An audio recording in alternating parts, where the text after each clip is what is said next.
I never thought I'd be the guy telling a story like this, but here I am trying to make sense of what's happened. You see, I was with her for 3 years.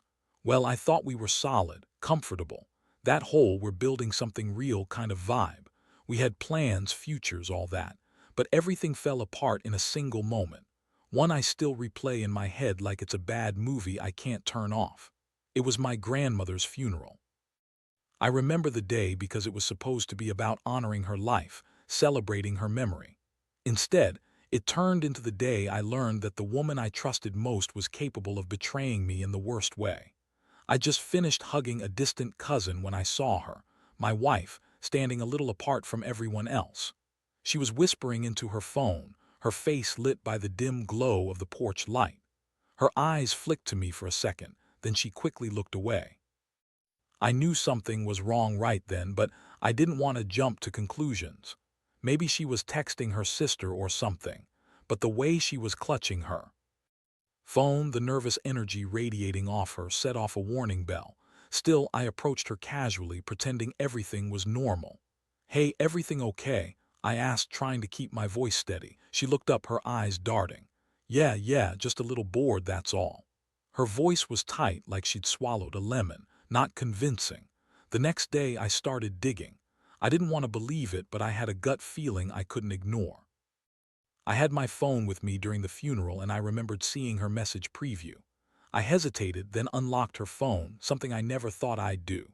A flood of messages popped up and I froze. They weren't just casual texts. They were intimate, full of secret emojis, inside jokes I'd never seen before. My stomach clenched. My heart hammered. My worst nightmare was unfolding. I scrolled through more, and there it was, an exchange of messages with my best friend. I read things I shouldn't have. "Can't wait to see you tonight, miss you already," and even an explicit photo. I clenched my fists so hard my nails dug into my palms. I could feel my face flush, with heat rage burning through my veins like acid. How long had this been going on? Was it all along? How many times had I missed the signs? I wanted to throw the phone down, break it into pieces, but I held back. Instead, I stared at the screen until my vision blurred. I wanted to confront her right then and there, but I knew I needed a plan. I had to be smart. I couldn't just blow up and make a scene, at least not yet. I had to find out how deep this went, how much she'd betrayed me, and what I was really dealing with. The worst part, I didn't even know if I could trust myself anymore. How do you come back from this? How do you even look at someone the same way?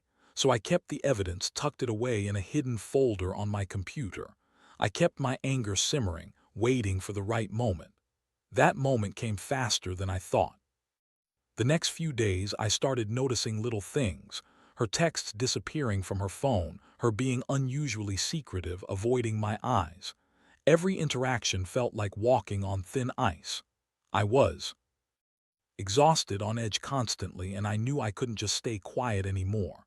The plan was forming. I needed to find out if she was still lying, if there was more to uncover. But the first step was to get her to slip up again. Because I wasn't just angry, I was wounded, betrayed. And if I was going to do something about it, it had to be done right. The question was, what was I really going to do? Because once you see the truth, there's no going back. All I knew was that I couldn't trust her again, not truly. And I wasn't sure I could ever forgive her for what I'd seen. The days that followed felt like walking through a fog. I was numb most of the time, but every now and then, a sharp jolt of anger snapped me awake. I kept replaying that moment in the funeral home, the way her face looked, like she was hiding a secret she couldn't quite keep. I'd catch myself staring at her, trying to read her, to find some sign of guilt, some crack in her perfect facade. But she was good at hiding her emotions. Too good, maybe. One evening, I decided I needed to be more proactive. I wasn't just going to sit around waiting for her to slip up again. I needed to catch her red-handed. I set up a little trap, an old phone I had lying around, one I could monitor without her knowing. I snuck it into her purse during one of the nights she went out with her friends. My heart pounded every time I slipped it inside, the cold metal pressing against my palm like I was about to do something forbidden. That night I stayed up late, watching the screen flicker to life. It was surreal, like spying on someone I used to know, someone I thought was honest, but I wasn't naive anymore. I'd seen enough to know she was capable of anything, and I was right. By the early morning there were new messages, the kind I'd been waiting for. They were from her, but not to her friends, they were to him, my best friend. I read every word, every emoji, every photo. It was exactly what I'd seen before, but worse because now I knew how long it had been going on. Months, maybe longer. The sexual innuendos, the flirtation. The intimacy, they weren't just friends, they were lovers. My stomach churned with a combination of disgust and heartbreak. I'd trusted her, I'd trusted him, and now I felt like a fool. I couldn't breathe properly. My hands trembled as I read the last message, the one that cut deeper than any knife. Can't wait to see you tonight, I've missed you so much. That was it, the final piece of the puzzle. I had everything I needed, the proof I'd been craving, the evidence that confirmed my worst fears. I closed the app, my head pounding so loudly that I thought I'd go deaf. The room spun for a second and I had to sit down, steadying myself against the wall. I knew what I had to do next, confront her, but I also knew I couldn't just do it in a calm, collected way. Not anymore. I was seething, raw with betrayal. I wanted to see her squirm, to see her realize that I knew everything. I wanted her to feel the full weight of what she'd done. That night I waited until she was drunk on wine and careless. When she finally stumbled into the bedroom, I was already there, holding the phone in my hand. She looked surprised, but there was a flicker of something else, fear, guilt. I didn't care, I just wanted her to see that I was ready. I found your messages, I said coldly, voice barely above a whisper. I placed the phone on the bed, screen glowing with their secret chat. Her face drained of color. She opened her mouth, but no words came out. You lied to me the whole time, I continued, my voice trembling with a mixture of rage and heartbreak. All those promises, all those moments we shared, you were busy screwing my best friend. I saw her eyes flick to the screen, then drop. How long has this been going on? Tell me the truth. She hesitated, then finally broke down, her voice cracking. It wasn't supposed to be like this. I didn't mean for you to find out. I swear I didn't want to hurt you. I shook my head so hard I felt dizzy. You already did, and I'm done pretending I don't see it. You lied, you cheated, and you betrayed everything we ever had. My fists clenched so tightly my nails almost punctured my palms. You're not the person I thought you were, and I'm done. She looked at me, tears streaming down her face, but I didn't feel anything but cold. I knew I had to do something drastic. I couldn't just walk away and pretend like it didn't happen. Not this time. I had to make her see that I was serious, that I wasn't going to be the fool anymore. I left her standing there, the mess of her tears and broken promises. As I walked out of the apartment, I felt a strange sense of relief mixed with despair. I was finally free from the illusion of trust, but at what cost? I couldn't help but wonder how I was going to pick up the pieces, and whether I'd ever be able to trust anyone again. The aftermath hit me harder than I expected. After that night, my apartment felt like a cold shell. Every corner seemed to echo with her betrayal. I couldn't sleep, couldn't eat. My mind kept circling back to the messages, to her face as she lied right to my face, to the way she looked at him like he was the only person in the world. The worst part was knowing I'd never see her the same way again. That trust I once had was shattered into a million tiny pieces. I spent most of that day just staring at the walls, trying to figure out what to do next. I knew I had to cut her out of my life, but it was more complicated than just walking away. I had to make her feel the pain she'd caused me. Not through some stupid, destructive tantrum. No, I wanted her to understand that she'd crossed a line she couldn't come back from. That's when I started planning my revenge. Not the kind that leaves scars or ruins lives, but the kind that hits where it hurts most, her pride, her sense of security. I wasn't about to let her walk away unscathed. If she thought she could betray me and get away with it, she was dead wrong. First, I needed to gather more evidence. I wanted her to see that I was serious, that I had everything. So I dug through my old emails, her social media accounts, and even her trash. I knew her habits, how she liked to hide things, her routines. It took days, but I finally put together a complete picture of her secret life. The messages, the locations, her plans with him, everything. Once I had that, I decided I'd show her just how much I knew. I crafted a plan. I wanted her to feel vulnerable, caught in her own game. That meant setting her up, getting her to confess, or at least slip up again. I wasn't planning to confront her loud and angry. No, I wanted her to realize she'd been caught in her own web and that I was the spider pulling the strings. One evening, I invited her over for what I called a heart-to-heart. I told her I needed clarity, that I was tired of pretending everything was okay. She walked in looking nervous but still trying to act like nothing had changed. That's when I played my hand. I handed her the phone, the one I secretly monitored. I turned on the screen and watched her freeze. "Look at this," I said calmly, voice low but firm. Her eyes widened as she saw the chat with him, the photos, the timestamps. Her face turned pale, her hands trembling. She looked like she wanted to run, but there was nowhere left to go. "Do you even realize what you've done?" I asked, voice dripping with disdain. "You betrayed me, your marriage, everything we built, and you thought you could get away with it forever." She tried to speak, but her voice cracked. I didn't mean for it to get this far." "Too late. You're caught now," I said, the anger boiling in my chest. "You're going to regret everything, because I'm not the kind of guy who just walks away. I've got all the proof I need, and I swear I'll make sure you pay for this, one way or another." She looked like she was about to break apart, tears streaming down her face. But I didn't feel sorry for her. I was past that. All I felt was a cold, hard resolve. This wasn't just about revenge anymore. It was about making her understand that betrayal comes with a price, and I was the one who was going to make her pay. That night, I finally saw the real her, not the wife I loved, but a liar and a cheat. I knew then that I couldn't stay with someone like her, not anymore. But I also knew I wouldn't just let her walk away unscathed. This was my way of reclaiming some control, of showing her she couldn't get away with destroying me and expect to keep everything normal. The fallout was inevitable. I could feel it in my bones. And honestly, I didn't care. What mattered now was that I had exposed her, and I was ready to do whatever it took to make her feel the consequences. Because trust was gone, completely broken, and I wasn't sure I'd ever be able to forgive her. Not now, not ever. The days after the confrontation felt like walking through a storm with no shelter. She left the apartment that night, tears streaming down her face, and I stayed behind, heart pounding, feeling both victorious and hollow. I knew I'd done what I had to do, but a part of me wondered if I'd gone too far. Still, I told myself that betrayal demands a response, and I wasn't about to be the one to look weak. I spent hours piecing together my next move. I was interested in petty revenge, but I did want to make her understand that she'd crossed a line she couldn't uncross. I wanted her to realize how deeply her actions had damaged everything: us, her reputation, her sense of security. The question was, how? Ultimately, I decided I needed to cut all ties. I wanted her to feel the weight of her choices without me there to cushion the fall.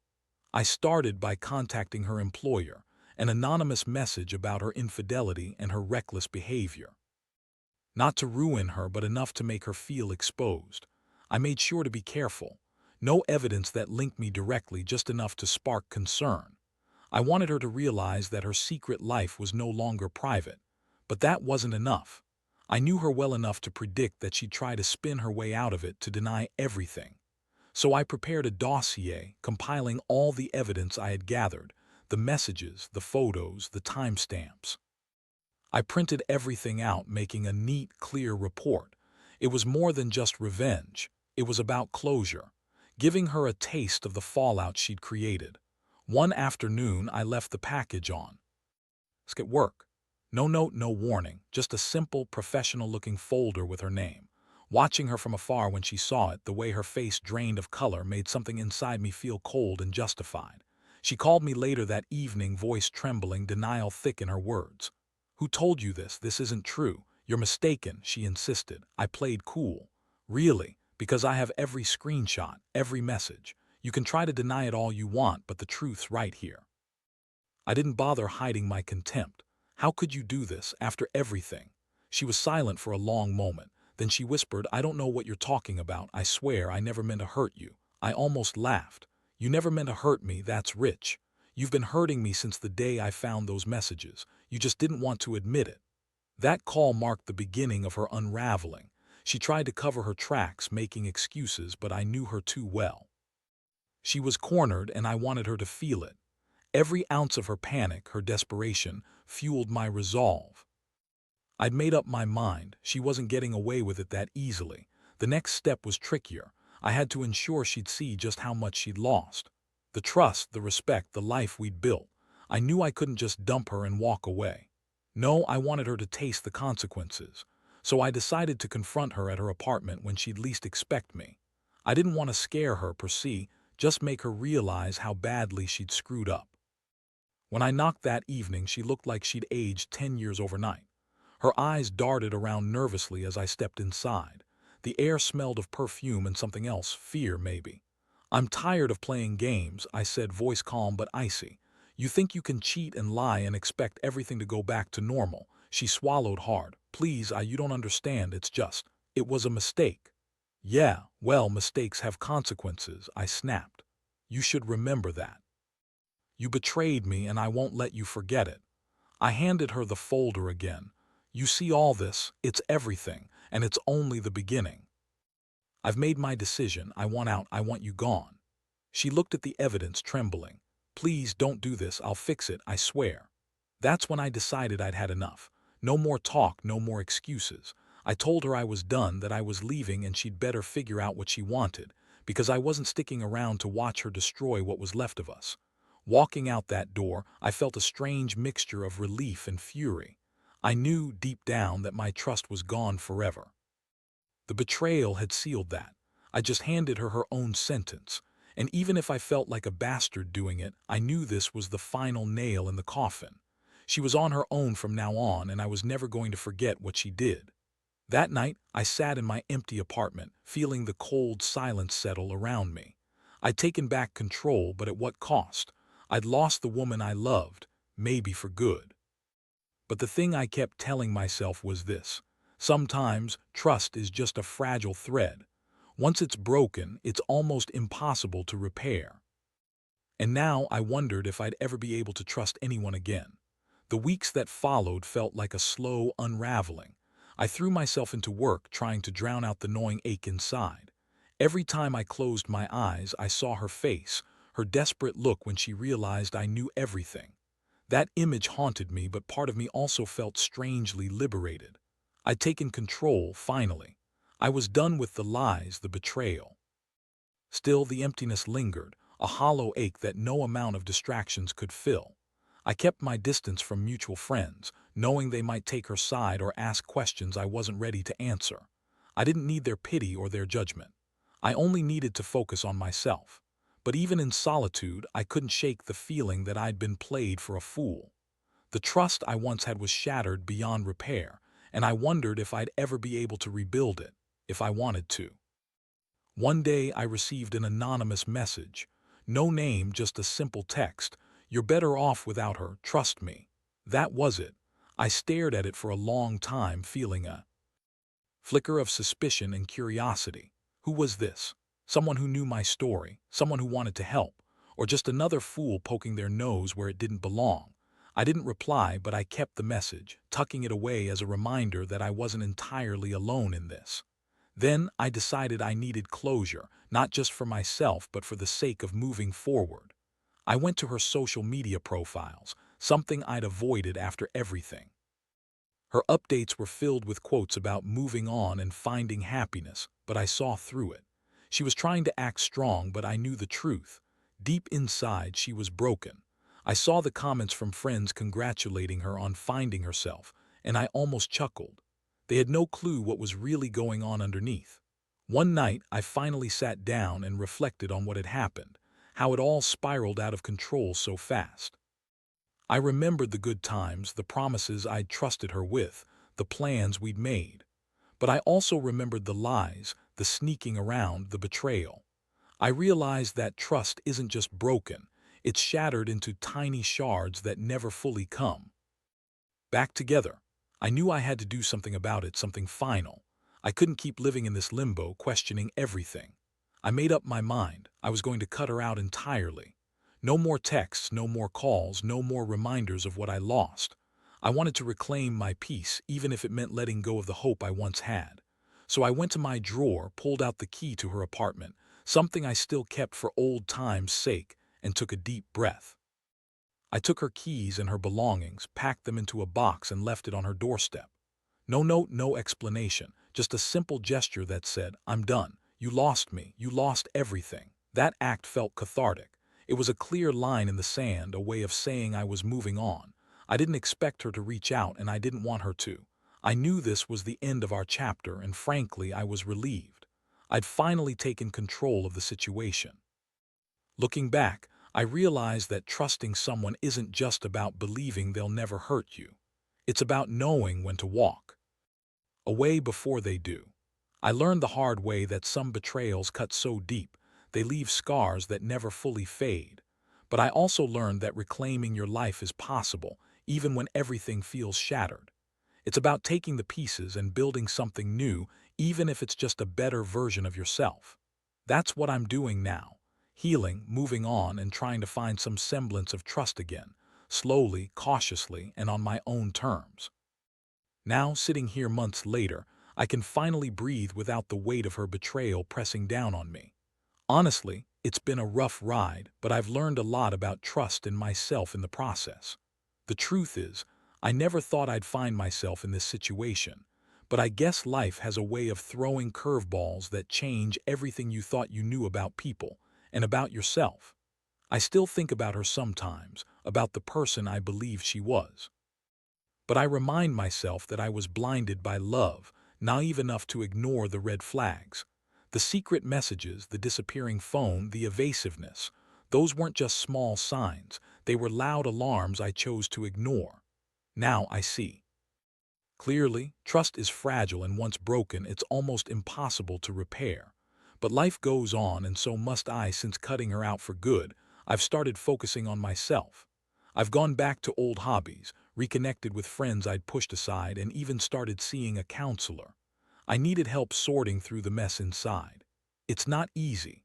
Some nights the loneliness hits hard, and I wonder if I'll ever find someone I can trust again. But I know one thing, I won't settle for another betrayal. Not again. I also took steps to rebuild my confidence. I made a list of what I want moving forward, values I won't compromise on, boundaries I need to set.